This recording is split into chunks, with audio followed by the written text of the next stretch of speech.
चलिए ये जो अभी हम बात कर रहे हैं ये अबेटमेंट ऑफ सूट की, कि अगर एक पार्टी की डेथ होती है तो उसका क्या इंपैक्ट होगा। सबसे पहले देखिए इस ऑर्डर में रूल 1 से लेके रूल 4 तक ये बताया गया है कि अगर किसी व्यक्ति की डेथ होगी तो इस केस में क्या होगा।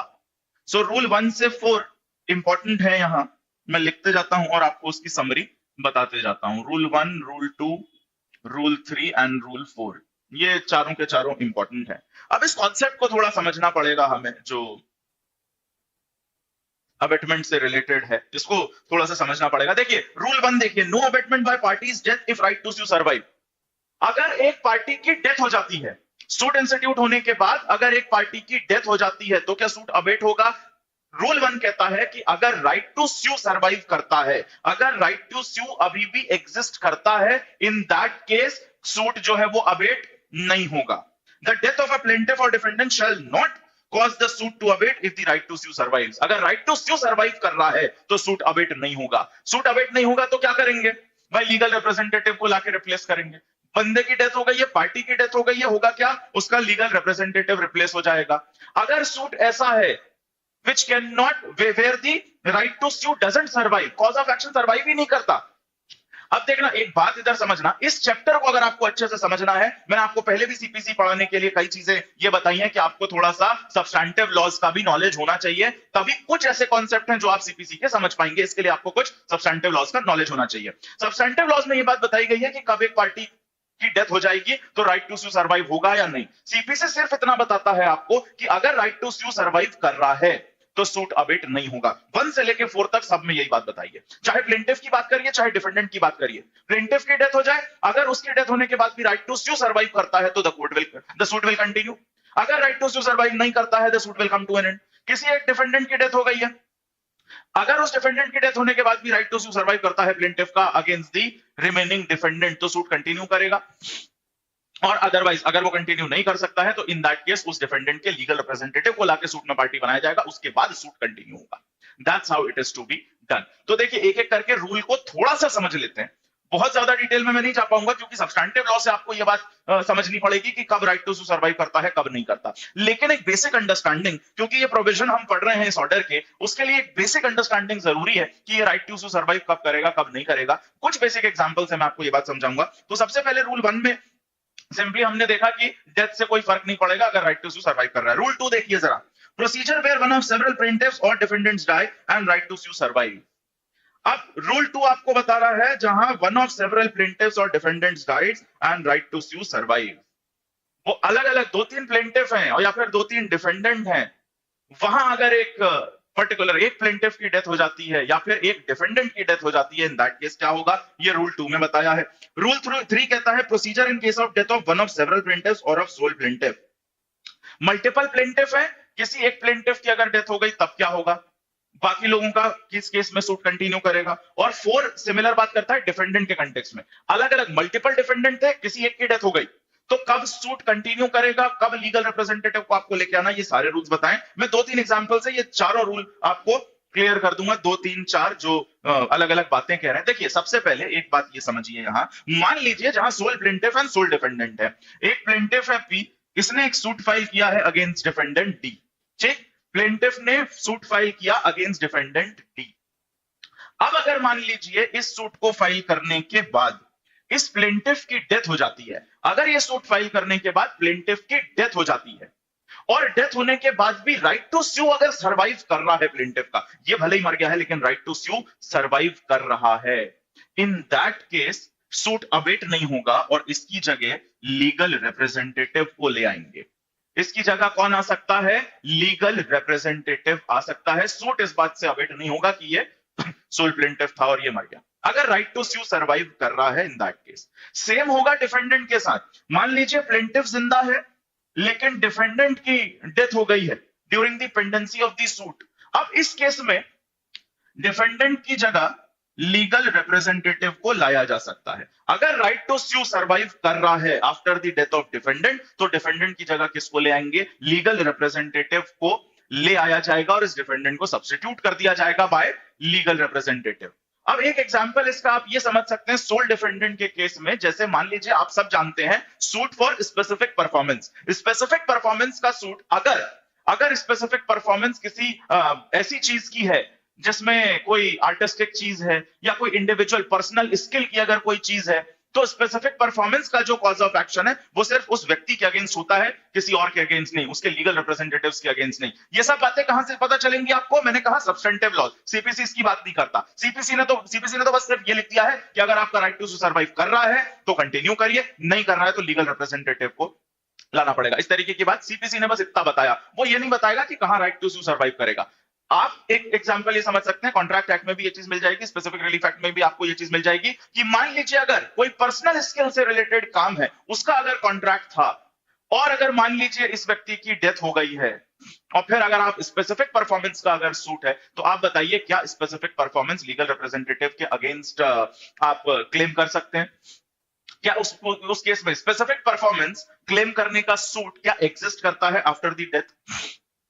क्या वो राइट टू स्यू एग्जिस्ट करता है स्पेसिफिक परफॉर्मेंस का after the death of that person? नहीं, नहीं करता। ऐसे केस में सूट अबेट हो जाएगा where there is single defendant. हाँ, लेकिन अगर डैमेजेस का सूट है, अगर मान लीजिए डैमेजेस क्लेम करने का सूट है, तो बिल्कुल राइट टू स्यू सर्वाइव करता है। डैमेजेस आप लीगल रिप्रेजेंटेटिव से क्लेम कर सकते हैं। उस केस में एक एप्लीकेशन देके एलआर को ले आएंगे। अगर आप डैमेजेस क्लेम करना चाहते हैं वो कर सकते हैं। उस केस में आप क्या करेंगे? लीगल रिप्रेजेंटेटिव को पार्टी बना देंगे, बात खत्म। प्लेंटिफ की एप्लीकेशन पे हो जाएगा या कोर्ट कर देगा। जहां राइट टू सू सर्वाइव कर रहा है वहां रिप्लेस कर दिया जाएगा, जहां राइट टू सू सर्वाइव नहीं करता वहां सूट बंद हो जाएगा, खत्म हो जाएगा, अबेट हो जाएगा। ये तो हो गया सिंगल प्लेंटिफ सिंगल डिफेंडेंट की बात। सेम चीज अप्लाई होती है मल्टीपल पे भी। अगर मान लीजिए there are multiple plaintiffs and multiple defendants. अब देखिए एक बात समझना, अगर मान लो यहां पे मल्टीपल प्लेंटिफ्स हैं, P1 है, P2 है, P3 है, 3 प्लेंटिफ्स हैं, तीनों ने मिलके एक सूट फाइल किया किसके अगेंस्ट? डी के अगेंस्ट डिफेंडेंट। रूल 3 इसकी बात कर रहा है। अब जो मैं आपको बताने जा रहा हूं रूल 3 चीज को बता रहा है। 3 अलग अलग प्लेंटिफ हैं, तीनों ने मिलकर सूट फाइल किया है डी के अगेंस्ट। अगर मान लीजिए इनमें से एक बंदे की डेथ हो जाती है, किसकी? इस P3 की अगर डेथ हो जाती है, अब यह देखा जाएगा कि क्या इन दोनों का P1 और P2 का इंडिविजुअली अलोन क्या इनके पास राइट टू स्यू सर्वाइव कर रहा है? क्या इनके पास अधिकार है कि बिना P3 के ये सूट फाइल कर सकते हैं इसके अगेंस्ट? ये कहां से पता चलेगा? सब्सटेंटिव लॉ से पता चलेगा। अगर ये राइट टू स्यू सर्वाइव करता है इन दोनों में अलोन, अगर सिर्फ इन दोनों में वो राइट टू स्यू सर्वाइव करता है, इन दैट केस ये सूट कंटिन्यू हो जाएगा। और अगर इन दोनों में वो राइट टू स्यू सर्वाइव नहीं करता है, इन दैट केस क्या किया जाएगा? इस P3 की जगह लाया जाएगा इसके लीगल रिप्रेजेंटेटिव को, उसको ऐड किया जाएगा, तब सूट कंटिन्यू होगा। क्योंकि इन दोनों के पास अकेले अधिकार नहीं है, राइट टू स्यू सर्वाइव नहीं कर रहा। ऐसे केस में आपको क्या करना पड़ेगा? जो जिस प्लेंटिफ की डेथ होगी, तीनों साथ में ही सूट फाइल कर सकते हैं। ऐसे केस में हमें क्या करना पड़ेगा? इसको लाना पड़ेगा, एलआर को रिप्लेस करना पड़ेगा, उसको आपको पार्टी बनाना पड़ेगा, तब कंटिन्यू होगा, अदरवाइज नहीं होगा। I hope that is clear. Yes और नो? समझ में आया? Same applies to defendant, the same exactly same applies to defendant. Defendant के केस में देखिए जरा क्या होगा। अगर मान लीजिए एक प्लेंटिफ है पी ने मान लीजिए एक सूट फाइल करा है, पी ने मान लीजिए एक सूट फाइल किया है against D1, D2 and D3। 3 defendant है, मल्टीपल डिफेंडेंट है इसमें। अब मान लीजिए इसकी डेथ हो जाती है D3 की। अब यह देखा जाएगा कि क्या प्लेंटिफ का जो राइट है, राइट टू स्यू है, वो क्या इन दोनों के अगेंस्ट भी रहता है?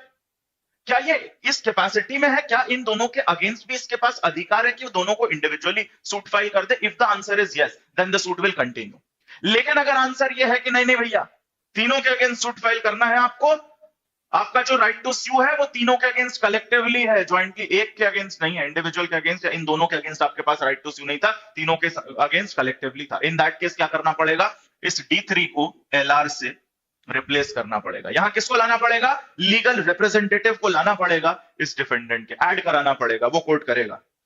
ये लिखा है आपका रूल 4 में। तो दोनों की ये बात है। अब ये कहानी कि कहां राइट टू स्यू सर्वाइव करता है, कहां नहीं करता, जैसा मैंने कहा इसके लिए आपको जाना पड़ेगा कहां? सब्सटेंटिव लॉज की तरफ। एक एग्जांपल मैं आपको इसका कॉन्ट्रैक्ट एक्ट का बता दूं ना, से शायद आप थोड़ा ये कनेक्ट कर पाए कि कहां राइट टू स्यू आपका एग्जिस्ट करता है, कहां नहीं।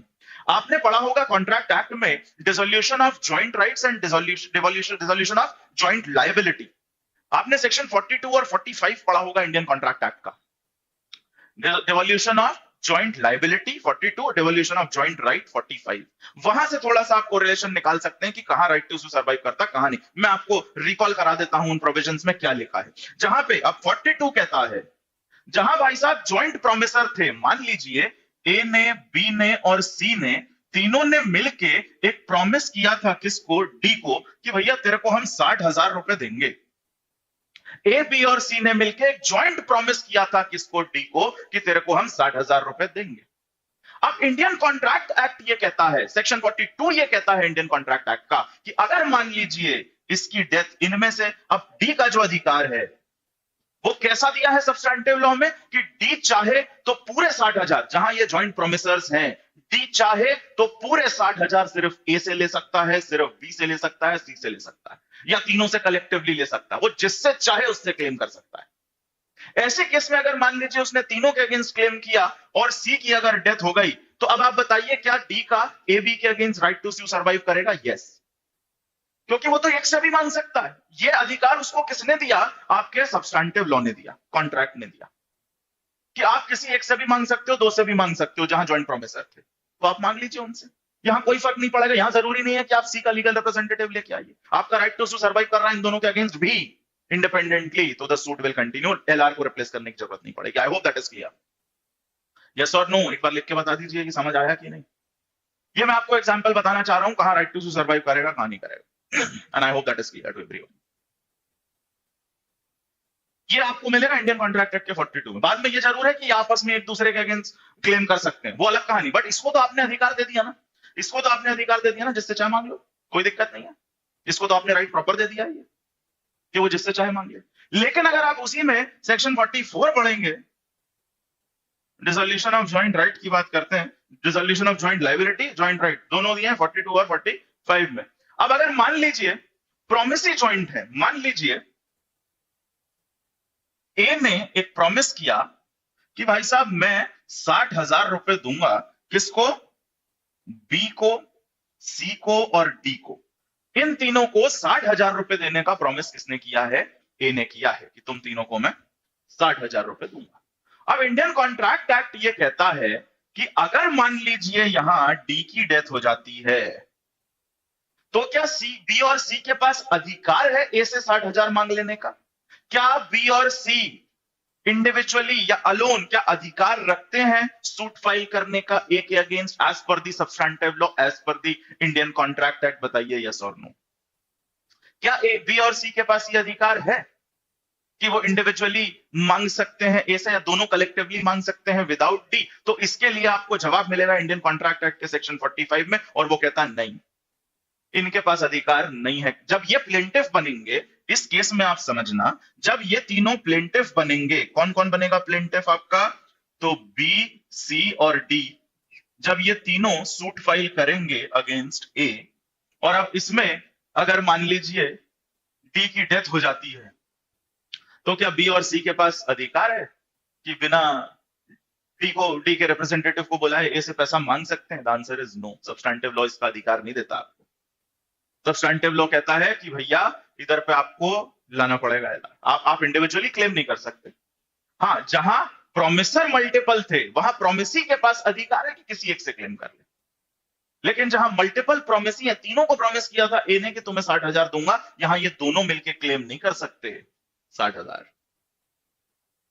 इन तीनों को आना पड़ेगा साथ वो क्लेम करने के लिए। तो राइट टू स्यू यहां सर्वाइव नहीं करता after the death of one person. इसलिए ऐसे केस में क्या करा जाएगा? इसके एलआर को लाया जाएगा, इसके एलआर को ऐड किया जाएगा। बस यही बातें रूल 1 से रूल 4 तक आपको मिलेंगी, और इनके समझ में ना आ पाने का जो कारण है मेन, वो मुझे लगता है सब्सटैंटिव लॉज की कम क्लैरिटी। जैसे फैमिली लॉ में भी आपको बहुत जगह ये सब मिल जाएगा, कहां को पार्टनर हैं तो उनके क्या राइट्स हैं, कहां साथ में क्लेम करना है, कहां इंडिविजुअली क्लेम कर सकते हैं, वो सारी बातें आपको सब्सटैंटिव लॉ में समझ आएंगी। कहां कलेक्टिवली करना है, कहां individually. Just to understand that this topic, मैंने आपको एक एग्जांपल बताया। ठीक, तो I hope that is clear. याद क्या रखना है इधर? सूट अबेट कब नहीं होगा? When right to sue survives. अगर राइट टू स्यू सर्वाइव करता है पार्टी की डेथ के बाद, तो सूट अबेट नहीं होगा, एलआर को रिप्लेस कर लिया जाएगा, एलआर को ले आएंगे एज अ पार्टी और सूट अबेट नहीं होगा। अगर आपका राइट टू स्यू सर्वाइव कर रहा है इन that case. So I hope that is clear. Alright, अब इसके बाद मार्क करिए जरा प्री के दूसरे सवाल। यहां से तो देखो सिंपल रूल में से कुछ आपसे पूछा जाता है, नंबर जनरली नहीं पूछा जाता 1 से 4 का, सिर्फ ये पूछा जाता है कि कब सूट अबेट होगा कब नहीं। और जैसा मैंने आपको कहा था कि सीपीसी अपन सिर्फ याद नहीं करेंगे कि राइट टू सर्वाइव करेगा तो सूट विल नॉट अबेट, मैंने आपको कहा था थोड़ा अपन समझेंगे भी, बस उतना ही मैं आपको समझा रहा हूं क्योंकि मेरे पास समय उतना ही है। बाकी है ये टॉपिक और डिटेल काफी, जिसमें बहुत सारी चीजें आप पढ़ सकते हैं, लेकिन हमारा जो कंस्ट्रेंट है क्योंकि प्री के लिए अपन तैयार कर रहे हैं, इसीलिए उस हिसाब से मैं आपको इतना जरूर समझा दे रहा हूं कि एटलीस्ट आपको चीजें याद रहें। इसके बाद देखिए रूल 4A पे आइए, this is very important.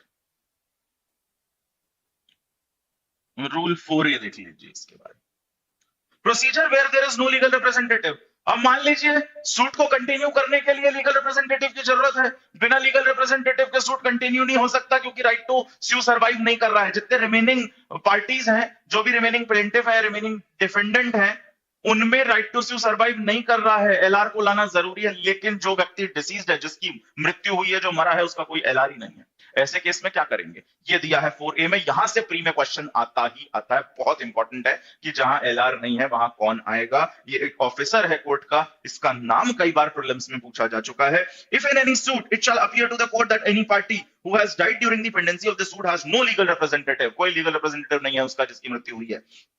The court may on the application of any party to the suit proceed in the absence of a person, absence में भी प्रोसीड कर सकती है, representing the state of the deceased person, अगर कोई नहीं है तो एब्सेंस में भी प्रोसीड कर सकती है। और लिखा है आगे, और मे, अंडरलाइन कर लीजिए, और may by order appoint the administrator general or an officer of the court or such other person as it thinks fit to represent the state, या फिर किसी व्यक्ति को अपॉइंट कर देगी। किसको कर सकती है? एडमिनिस्ट्रेटिव जनरल को या किसी दूसरे ऑफिसर ऑफ कोर्ट को अपॉइंट कर सकती है as legal representative of that deceased person, जो उसकी प्रॉपर्टी, क्योंकि मर गया व्यक्ति, प्रॉपर्टी तो होगी ना उसकी, उसको मैनेज कर लेगा, उसमें से जो लेन देन होगा वो हो जाएगा। इसीलिए 4A में ये बताया गया है, दिस इज वेरी इंपॉर्टेंट। इसके बाद जो इंपॉर्टेंट रूल है जहां से क्वेश्चन आता है वो बहुत इंपॉर्टेंट है, rule 6। Rule 6 is very very important. अगर आपसे कोई रूल पूछा जा सकता है इस पर्टिकुलर ऑर्डर में तो वो है रूल 6, और इसमें ये बात, इसका कॉन्सेप्ट भी पूछा जाता है। रूल 6 बेसिकली है क्या? No abatement by reason of death after hearing.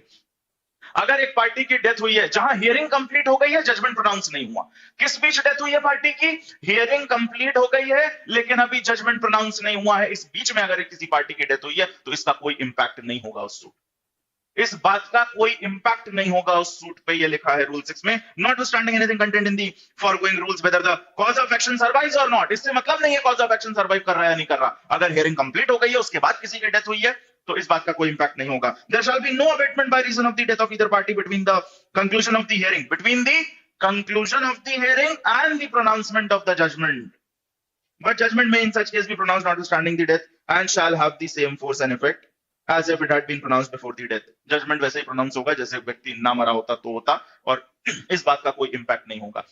कल भी हमने देखा था कि जैसे हियरिंग कंप्लीट होगी या तो एट वंस जजमेंट प्रोनाउंस हो सकता है। जरा कमेंट बॉक्स में तुरंत मुझे ये बता दीजिए कि अगर एट वंस नहीं हुआ है तो कितने दिन के अंदर किया जाना चाहिए जजमेंट प्रोनाउंस? पहली लिमिट क्या है कोर्ट के ऊपर? क्या कोशिश होनी चाहिए? कितने दिन में जजमेंट प्रोनाउंस होना चाहिए अगर एट वंस नहीं कर रहे हैं हियरिंग कंप्लीट होने के बाद?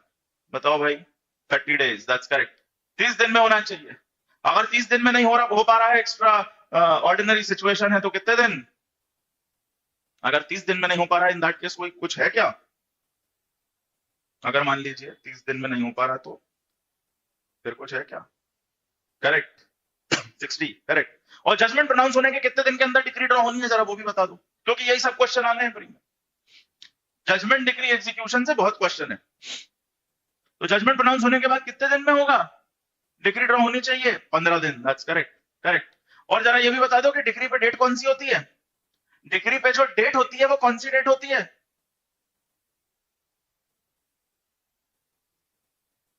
ये भी बता दीजिए। तो डिक्री पे जो डेट डाली जाती है, करेक्ट तनवीर, जजमेंट की डेट डाली जाती है, जो जजमेंट की डेट है वही होगी डिक्री पे, करेक्ट। चलिए गुड, रिविजन कर रहे हैं इसका मतलब आप। और जो सब्जेक्ट्स कंप्लीट होते गए हैं उनके टेस्ट अवेलेबल हैं ऐप पे, देते जाओ उनको देते जाइए। और फुल फ्लेजेड अगर आपको एग्जैक्टली वो फील लेना है उत्तर प्रदेश के पेपर का तो फिर मॉक टेस्ट पे जाइए। ठीक, चलिए तो रूल 6 आपके समझ में आ गया कि अगर कंक्लूड हो गई है हियरिंग और डेथ कब हुई है? कंक्लूजन ऑफ हियरिंग के बाद, जजमेंट प्रोनाउंसमेंट से पहले तो कोई फर्क नहीं पड़ेगा। इसके बाद देखिए 7, अब आइए रूल 7 पे, क्योंकि हमने इसमें क्या क्या देखा, इसमें था डेथ, मैरिज और इंसॉल्वेंसी। अब मैरिज का इंपैक्ट देखेंगे, डेथ का देख लिया हमने, डेथ में क्या इंपैक्ट होगा, कब सूट अवेट होगा, जब राइट टू स्यू सर्वाइव नहीं करेगा तब अवेट होगा, और अगर राइट टू स्यू सर्वाइव कर रहा है तो फिर तो भाई कोई समस्या ही नहीं है। इसके बाद 7 देखिए, suit not awaited bye marriage of female party. अगर मान लीजिए कोई भी पार्टी, चाहे प्लेंटिफ हो चाहे डिफेंडेंट, वो फीमेल है, उसकी शादी होने से सूट अवेट नहीं होगा, उसका कोई इंपैक्ट नहीं होगा, ये जनरल बात रूल 7 में लिखी है। इसके अलावा रूल 7 में यह भी लिखा है कि अगर मान लीजिए फीमेल पार्टी की शादी हो गई है, अगर बाय लॉ हस्बैंड लायबल है for the debts of the wife, अगर बाय लॉ हस्बैंड लायबल है for the debt of the wife, wife ने जो उधार ले रखा है उसके लिए अगर हस्बैंड लायबल है, इन दैट केस जो भी डिक्री आएगी वो हस्बैंड के अगेंस्ट भी एग्जीक्यूट हो सकती है, ये लिखा है। ये कैसे पता चलेगा? ये आपके पर्सनल लॉ से पता चलेगा। जिन पर्सनल लॉ से आप गवर्न होते हैं वहां से पता चलेगा कि हस्बैंड के अगेंस्ट अधिकार है या नहीं।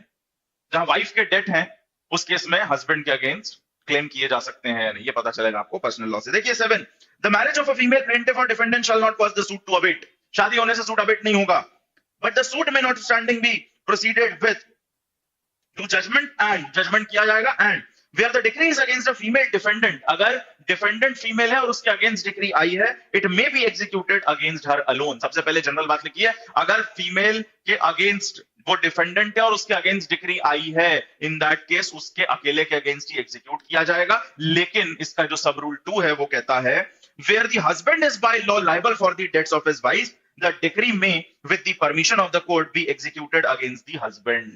लेकिन अगर बाय लॉ वाइफ के डेट के लिए हस्बैंड लायबल होता है तो ऐसे केस में ये जो डिफेंडेंट वाइफ के अगेंस्ट डिक्री आई है ये उसके हस्बैंड के अगेंस्ट भी एग्जीक्यूट करी जा सकती है, हस्बैंड के अगेंस्ट भी एग्जीक्यूट करी जा सकती है। तो कल भी मैंने आपको एक बात बताई थी, ये जो बहुत सच धज के बग्गी मग्गी में बैठ के जो लड़के दूल्हा बनते हैं, उनके लिए कोर्स शुरू करने के बारे में मैं विचार कर रहा हूँ। प्री वेडिंग लॉ क्लासेस, जैसे प्री वेडिंग फोटो शूट होता है, उनको ये बताना चाहिए कि बेटा देख लेना कि डेट मेट तो नहीं है, पता चला आप लायबल हैं वाइफ के डेट के लिए, बाद में डिक्री आ रही है और इतने पैसे चले जा रहे हैं, और उस डिक्री के एग्जीक्यूशन में जिस बग्गी और बैंड बाजे के साथ बारात लेके गए थे उनका पेमेंट नहीं कर पा रहा है, बाद में वो अलग मार रहा है फिर आके, है ना। इसीलिए मुझे लगता है बहुत जरूरी है ऐसे भावी दूल्हों के लिए एक कोर्स चलाना प्री वेडिंग लॉ क्लासेस के नाम से, और शायद जल्दी उस बैच को लॉन्च किया जाए। उत्तर प्रदेश निपट लें जरा, फिर इन शादी वालों को देखेंगे। इसके बाद आइए रूल 8 पे। तो भाई मैरिज का सिंपल है, अगर फीमेल है तो कोई इंपैक्ट नहीं होगा शादी का, सूट अवेट नहीं होगा। हाँ, डिक्री का एग्जीक्यूशन जनरल बात यह कि फीमेल के अगेंस्ट ही होगा, बट अगर by law defendant, by law अगर वाइफ डिफेंडेंट है उसके अगेंस्ट डिक्री आई है, और बाय लॉ अगर हस्बैंड वाइफ के डेट के लिए लायबल होता है, इन दैट केस उसके अगेंस्ट डिक्री एग्जीक्यूट कराई जा सकती है। लेकिन एक अधिकार भी है इधर, अगर मान लीजिए बाय लॉ हस्बैंड अपनी वाइफ की प्रॉपर्टी के लिए एंटाइटल्ड होता है, अगर उसमें उसका अधिकार होता है तो वो खुद एग्जीक्यूट भी करा सकता है, डिक्री वो खुद एग्जीक्यूट भी करा सकता है। ठीक, ये ध्यान रखिएगा। इसके बाद आ जाइए 8 इज इंपॉर्टेंट देन रूल 8।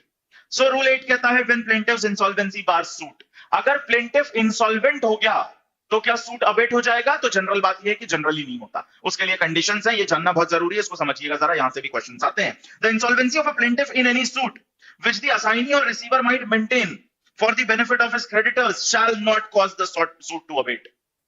भले प्लेंटिफ इंसॉल्वेंट हो गया है, लेकिन अगर असाइनी या रिसीवर उसको कंटिन्यू कर सकते हैं, इन दैट केस सूट अवेट नहीं होगा। किस कंडीशन में अवेट होगा? जब ये असाइनी और रिसीवर अपनी ड्यूटी फुलफिल नहीं करेंगे, वो कोर्ट में जो कॉस्ट ऑफ जमा करानी है वो नहीं कराएंगे। आगे देखिए, अनलेस सच, ये बहुत इंपॉर्टेंट है, इधर से क्वेश्चन आता है, अनलेस सच असाइनी और receiver declines to continue the suit.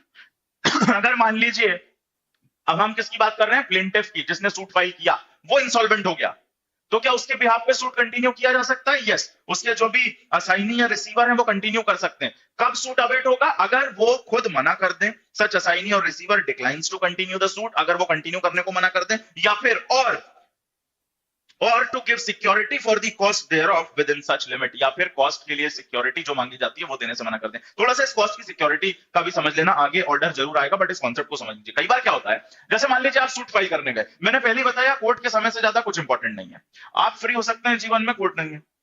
तो जब आप बीइंग अ प्लेंटिफ कोर्ट में सूट फाइल करने जा रहे हैं तो हो सकता है कोर्ट को लगे कि भाई आप ऐसे प्लेंटिफ हैं जिससे अभी हमें सिक्योरिटी, पता चला आपने डिफेंडेंट के अगेंस्ट सूट फाइल करा, वो डिफेंडेंट आया, अपने को डिफेंड किया, सूट डिसाइड हुआ, और बाद में अगर कोर्ट को लगता है कि अब प्लेंटिफ से कॉस्ट पे करवानी चाहिए डिफेंडेंट को, ये कॉन्सेप्ट अपन पहले समझ चुके हैं, हो सकता है ऐसा फाइंड आउट करे कोर्ट एंड में कि फालतू का सूट था, डिफेंडेंट को जबरदस्ती सताया गया है, तो प्लेंटिफ से कॉस्ट दिलवाई जाएगी डिफेंडेंट को, उस सूट की कॉस्ट। अब मान लीजिए कोर्ट को ऐसा लगता है जब प्लेंटिफ आया है कि ये तो खुद ही गरीब है, बाद में पता नहीं भगना चाहिए, ये कॉस्ट वॉस्ट दे पाएगी नहीं, डिफेंडेंट को तो ये सता दे सूट फाइल करके, लेकिन उसके बाद पता नहीं कॉस्ट दे पाएगा कि नहीं, इसीलिए कोर्ट प्लेंटिफ से पहले ही सिक्योरिटी मांग सकती है फॉर पेमेंट ऑफ कॉस्ट, कि भैया तुम ऐसा करो पहले कुछ सिक्योरिटी रख दो इधर, क्योंकि बाद में तुम भग जाओगे, इसलिए तुम पहले, इसको कहते हैं सिक्योरिटी फॉर कॉस्ट। इसका पूरा एक ऑर्डर है, आगे डिटेल में नहीं पढ़ेंगे इसलिए अभी बता दे रहा हूं, क्योंकि क्वेश्चन ऐसा नहीं आता, ऑर्डर नंबर का क्वेश्चन आता है। तो जहां ऐसा लगेगा कोर्ट को कि भाई आप बाद में कॉस्ट नहीं देंगे या ऐसा अंदेशा है कि आप दे नहीं पाएंगे, वहां पहले सिक्योरिटी भरवा सकता है। अब क्योंकि व्यक्ति प्लेंटिफ जो है वो इंसॉल्वेंट हो चुका है, प्लेंटिफ जो है इंसॉल्वेंट हो चुका है, तो कोर्ट असाइनी या रिसीवर को बोलेगा बेटा पहले सिक्योरिटी रख दो आप, कि कल को आपका सूट फर्जी निकला तो डिफेंडेंट को कॉस्ट तो दिलवाएंगे हम, और उसके लिए आप सिक्योरिटी फर्निश करिए। अगर ये सिक्योरिटी नहीं फर्निश करते हैं तो सूट अबेट हो जाएगा इंसॉल्वेंट होने के बाद प्लेंटिफ के। I hope you got this कि ये क्यों चल रहा है। ठीक, इसके बाद इसका सब रूल 2 देखिए, procedure where assignee fails to continue suit और गिव सिक्योरिटी। अगर मान लीजिए वो कंटिन्यू नहीं कर पाता, सिक्योरिटी नहीं देता है, इन that case suit will come to an end। देखिए, where the assignee or receiver neglects or refuses to continue the suit and to give such security within the time so ordered, the defendant may apply for the dismissal of the suit on the ground of the plaintiff's insolvency, and the court may make an order dismissing the suit and awarding to the defendant the cost which he has incurred in defending the same to be proved as a debt against the plaintiff's state।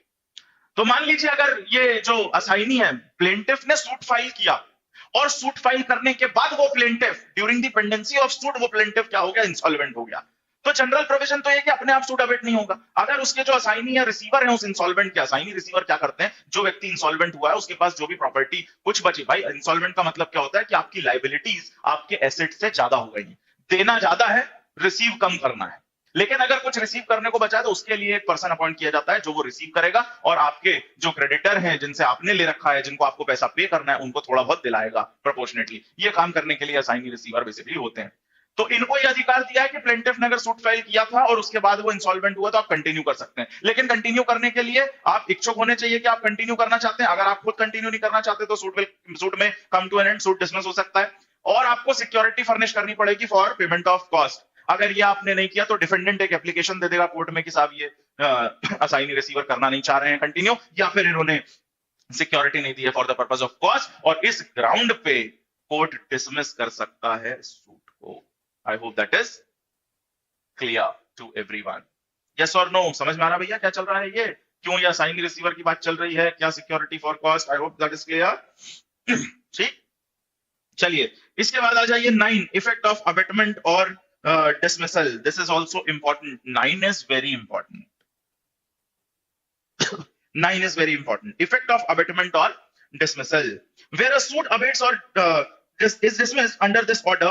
Underline कर लीजिए, अगर एक suit abate हुआ है या dismiss किया गया है, अंडरलाइन कर लीजिए, no fresh suit shall be brought on the same cause of action. अगर इस ऑर्डर में सूट अबेट हो गया है या डिसमिस कर दिया गया है तो फ्रेश सूट नहीं लाया जाएगा सेम कॉज ऑफ एक्शन पे। This is very very important.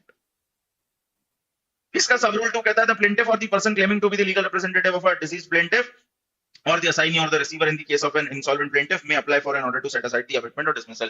जो भी व्यक्ति है जो प्लेंटिफ है या उसके जो असाइनी है, रिसीवर है इंसॉल्वेंट के, या पार्टी जो मर चुकी है उसके लीगल रिप्रेजेंटेटिव, वो चाहे तो इस ऑर्डर को सेट असाइड, इस अबेटमेंट के ऑर्डर को या फिर इस डिसमिसल के ऑर्डर को सेट असाइड करा सकते हैं। मान लीजिए कोर्ट में आपने समय पे सिक्योरिटी फर्निश नहीं करी असाइनी या रिसीवर ने, और कोर्ट ने क्या करा, डिसमिस कर दिया। इस डिसमिसल के ऑर्डर को बाद में अगर वो आते हैं कि साहब सिक्योरिटी ले लो, उस समय नहीं कर पाए थे, अब कर दे रहे हैं, तो इस कोर्ट जो है अगर उसको आप सेटिस्फाई कर देंगे फॉर सफिशिएंट रीजन, तो वो सेट असाइड कर सकता है उस डिसमिसल को और सूट को कंटिन्यू कर सकता है। उस अबेटमेंट के ऑर्डर को भी अगर बाद में लीगल रिप्रेजेंटेटिव आता है तो भी उस अबेटमेंट के ऑर्डर को सेट असाइड करके कंटिन्यू किया जा सकता है, लेकिन फ्रेश सूट नहीं ला पाओगे। इस डिसमिसल के अबेटमेंट के ऑर्डर को आप सेट असाइड करा सकते हैं, बट फ्रेश सूट नहीं आएगा। ठीक, ये है आपका रूल 9। इसके बाद 11 भी देखिए, इंपॉर्टेंट है फॉर प्रीलिम्स। रूल 11, बस इतना याद ध्यान रखना है कि रूल 11 में है क्या, application of order to appeal, appeal पे अप्लाई होता है या नहीं ये। और जो 12 है, 12 भी इंपॉर्टेंट है, इसका रूल 12 भी इंपॉर्टेंट है। एग्जीक्यूशन जो प्रोसीडिंग्स है उस पे एप्लीकेबल है या नहीं, इसके बारे में 11 और 12 कहते हैं। तो 11 देखिए, in the application of this order to appeal so far as may be the word plaintiff shall be held to include an appellant and the word defendant or respondent, मतलब जो plaintiff लिखा है उसकी जगह अपन appellant मान लेंगे जहां appeal की बात चल रही है, और defendant की जगह respondent मान लेंगे, उसमें ये दो पार्टीज होती हैं। when it comes to appeal, appeal पे ये अप्लाई होगा, ये जो ऑर्डर है ये अपील पे अप्लाई होता है, ध्यान रखिएगा। बट इसका जो रूल 12 है वो कहता है कि एग्जीक्यूशन की जो प्रोसीडिंग्स होती हैं, जिसके बारे में कल हमने पढ़ा था, एग्जीक्यूशन की जो प्रोसीडिंग्स हैं उस पे इस ऑर्डर का रूल 3, 4 और 8, रूल 3, 4 और 8 एप्लीकेबल नहीं है एग्जीक्यूशन प्रोसीडिंग्स पे, ये ध्यान रखिएगा। 11 और 12 इंपॉर्टेंट है। तो ये हो गया आपका ऑर्डर 22 विच इज अबेटमेंट। और किन किन केसेस में ये बताता है कि सूट के साथ क्या होगा, सूट अबेट होगा या नहीं होगा।